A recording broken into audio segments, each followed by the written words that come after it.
Hello बच्चों, कैसे हो आप। मैं आपकी आंटी आपके लिए नई कहानी लेके आई हूँ। बच्चों, आज मेरी कहानी का नाम है जादूगरनी। क्या नाम है? जादूगरनी। एक ना पति पत्नी होते हैं, उनकी ना कोई औलाद नहीं होती। उनका भी बड़ा मन होता है कि हमारे घर में कोई बच्चा हो, हम उसको खिलाएं, उनको बड़ा हो, उसको प्यार करें। ठीक है, लेकिन ना वो उनकी कोई औलाद नहीं होती। वो बड़े परेशान होते हैं।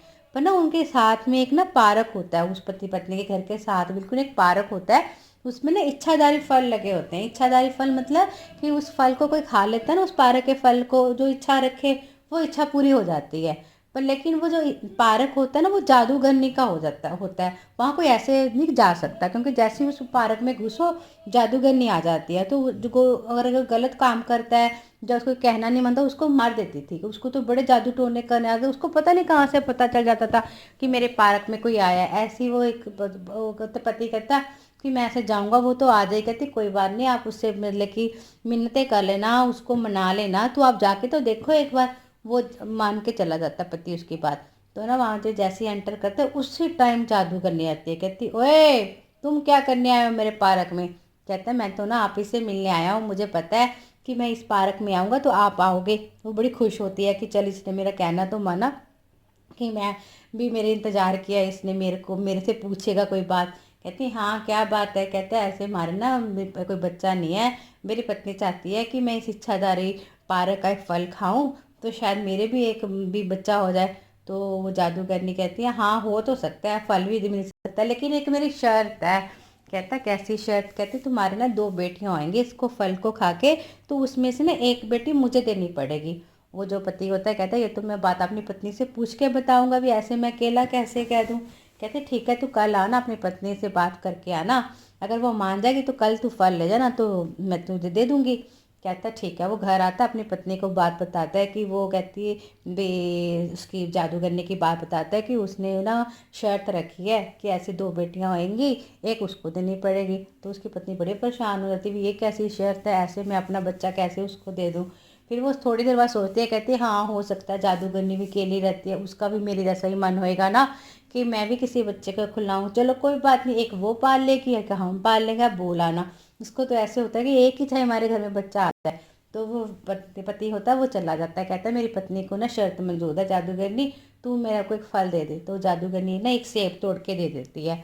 तो ना वो सेब अपनी पत्नी को ला के दे देता है। पत्नी उसकी सेब खा लेती है, और एक साल बाद ना उसके दो बेटियां पैदा होती हैं। जिस दिन बेटियां पैदा होती हैं ना, उसी दिन ना जादूगरनी आ जाती है। वो ऐसे होती कहती लाओ मेरी बच्ची।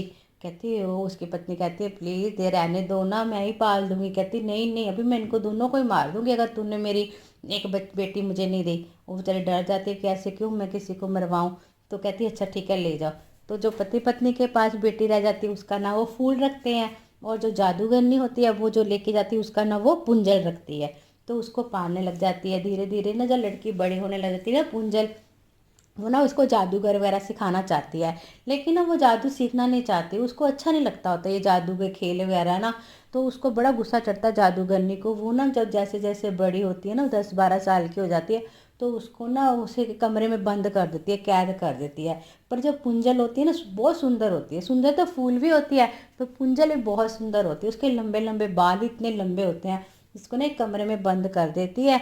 और ना जब वो नीचे से ना जाती है ना, वो आप उसको कहती है कि तू बाल ना नीचे फेंक दिया कर, मैं तेरे बाल पकड़ के ऊपर आया करूँगी, तेरे को मैं दरवाज़ा नहीं खोलूँगी, विंडो से बाल फेंक दिया कर। वो बेचारी पुंजल करती क्या, वो ऐसी करती है। जब भी जादूगर उससे मिलने आती है कमरे में, तो उसको कहती है पुंजल मैं तेरी माँ आ गई, बाल फेंक। वो जो होती है पुंजल अपने बाल नीचे फेंक देती है। तो जादूगर ने उसको बालों को पकड़ के ऊपर आ जाती है, तो कभी कभी उसको मिलने आ जाती है। तो ना वहाँ पे एक वहाँ शहर का ना एक राजा का बेटा होता है प्रिंस। वो वहाँ पे ना खेलने वेलने आता है पार्क के साइड पे ना। वो देखते हैं कि यहाँ कुछ है भाई, रोज एक नीचे जादूगरनी टाइप सी औरत होती है, वो ऊपर चढ़ती है बालों से, यहाँ पे है क्या आते में। वो ना उसका भी बड़ा मन करता है कि मैं भी अंदर जाके देखूं क्या है। वो ना एक दिन सुन लेता है कि ये जो औरत आती है जादूगरनी से क्या बोलती है। वो सुन लेता है कि ऐसे बोलते कि मैं तेरी माँ, पुंजल खोल दे बाल फेंक। तो फिर वो भी सुन लेता है। वो अगले दिन आके कहता है, वो उसकी आने से पहले, जादूगरनी के आने से पहले कह देता है कि पुंजल मैं तेरी माँ, दरवाजा बाल फेंक, मैंने ऊपर आना है। वो उसको पता नहीं चलता क्योंकि वो तो हमेशा उदास रहती है। उसको पता और तो यहाँ कोई आ ही नहीं सकता। पुंजल अपने बाल फेंक देती है। वो ना जो प्रिंस होता है ना राजकुमार, वो चढ़ के बाल पकड़ के ऊपर चढ़ जाता है। वो एकदम से देखती है, कहती तुम कौन हो, डर जाती है पुंजल।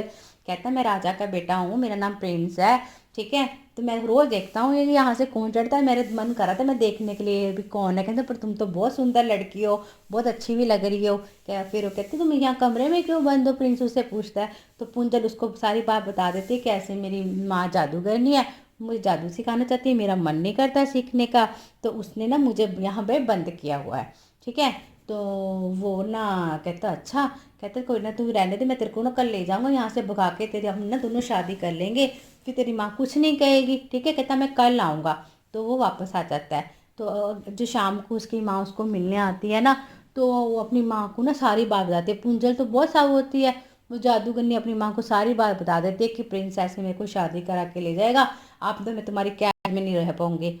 हाँ, तो ना उसको बड़ा गुस्सा चढ़ता जादूगरनी को। वो ना उसको बड़ा मारती है पुंजल को, और उसको ना एक कैद में बंद कर देती है, ठीक है। कैद में बंद कर देती है। और क्या इतने में ना प्रिंस उसको मिलने आ जाता है। वो और ना कहती आता तो देखता है मैं कैसे ऊपर जाऊं। वो ना विंडो तो खुली होती है, पर उसको आज ना बाल वगैरह दिखते नहीं होते। तो क्या करता है, वो आवाज लगाता है कि पुंजल मैं आ गया, प्रिंस तू बाल तो नीचे फेंक। वो जादूगरनी बड़ी चालाक होती है, क्योंकि जादूगर ने जाते जाते पुंजल के कैद में से बाल भी काट लाती है। बाल काट के ना के उसको वैसे अपने हाथ में पकड़ के ना आप साइड पे खड़ी रहती है, विंडो में से ना ऐसे ऐसे हिलाने लग जाती है। वो समझता है कि ये पुंजल ही है, तो बाल पकड़ के ऊपर आ जाता है प्रिंस। तो कहते हैं ये तुम कौन हो, पुंजल कहाँ है, हैं तुम कौन हो। तो कहती तुम मुझे पूछने की हिम्मत कैसे हो, मैं उसकी माँ हूँ जादूगरनी, मैं तुम्हें भी मार दूंगी। वो ना प्रिंस को भी धक्का मारती है वहाँ विंडो से, और प्रिंस जो होता है ना वो आके ना नीचे गिर जाता है, और वृक्ष पे लेटता लेटता वो नीचे गिर जाता है। ठीक है बच्चों, आज मेरी कहानी इतनी है। अब मैं इसका अगला पार्ट आपको सुनाऊंगी कल। लेकिन तब तक आप सोच के रखना कि प्रिंस कैसे बचा या नहीं बचा, पुंजल का क्या में पता चला या नहीं चला, या दोनों आपस में मिले, या जादूगरनी का क्या हुआ, ये सब सोच के रखना। मैं आपको कल मिलूंगी, ठीक है बच्चों। तब तक के लिए इतनी कहानी सुनो, और मेरे चैनल को सब्सक्राइब करो, और हाँ जो छोटी सी घंटी है ना उसको तो ज़रूर दबा देना, ताकि आपको इस कहानी की अगली नोटिफिकेशन मिल जाए, ठीक है। और हाँ लाइक भी कर देना, ठीक है बच्चों। बाय।